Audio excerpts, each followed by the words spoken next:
ప్రభ గారికి, మా హీరో కృష్ణంరాజు గారు మనతో లేరు, అయినా మనందరి గుండెల్లోనూ ఉన్నారు. వారి సతీమణి శ్యామల గారికి, రామకృష్ణ బాబు గారికి, టిడి జనార్దన్ గారికి, అలాగే ఇక్కడ ఉన్నటువంటి పెద్దలందరికీ కూడా పేరు పేరున నా నమస్కారాలు తెలియజేస్తున్నాను. ఈ యొక్క ఎన్టీఆర్ సినీ వజ్రోత్సవ కమిటీ అందరికీ కూడా నేను ధన్యవాదాలు తెలియజేస్తున్నాను. ఎందుకంటే ఈరోజు మన విజయవాడలో ఈ యొక్క సినీ వజ్రోత్సవం జరగడం అనేది నిజంగా ఎంతో గర్వించవలసినటువంటి విషయం.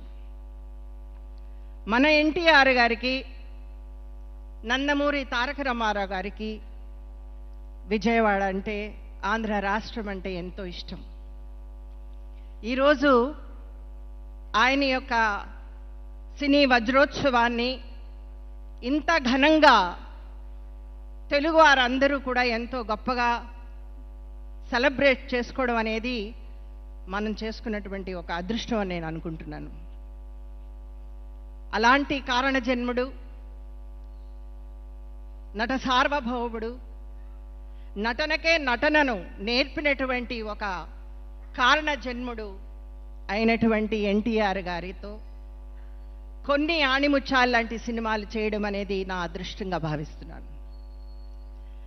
చిన్నప్పుడు అభిమానిగా, కొంచెం పెద్దదాన్ని అయిన తర్వాత కథానాయికగా, ఆ తర్వాత ఎన్టీఆర్ గారి నాయకత్వంలో తెలుగుదేశం పార్టీలో ఒక సేవకురాలిగా నేను నా జీవితాన్ని రాజకీయ అరంగేట్రం చేయించడానికి కారణం ఎన్టీఆర్.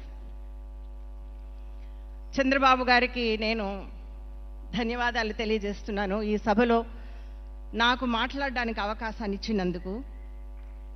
ఒకప్పుడు ఆంధ్ర రాష్ట్రంలో పేద ప్రజలు, పేద రైతులు దిక్కుతోచక ఎక్కడికి వెళ్ళాలి, ఎక్కడి నుంచి నేను ఈ యొక్క ఆనందాన్ని సంపాదించాలి అని దిక్కు తెలియకుండా ఉన్నప్పుడు నేనున్నాను అని చంద్రబాబు గారు ముందుకు వచ్చి ఒక అన్నగా, ఒక తండ్రిగా ఆశ్వాసాన్ని ఇచ్చి విజయవంతం చేసి అందరికీ కూడా నేను ఉన్నాను అని చెప్పి, ఆపత్కాలంలో కూడా అది ఫ్లడ్స్ అవ్వనివ్వండి, లేకపోతే నీరు లేక రైతులు బాధపడుతున్నటువంటి విషయంలో తనే ఉండి రాత్రి పగళ్ళు ఆయన సేవ చేశారు. ఈరోజు మన ముఖ్యమంత్రిగా, ఆంధ్ర రాష్ట్రాన్ని అధిపతిగా ఆయన ప్రజలను కాపాడుతూ ఉన్నారు. మీకు శతకోటి వందనాలు. ఈరోజు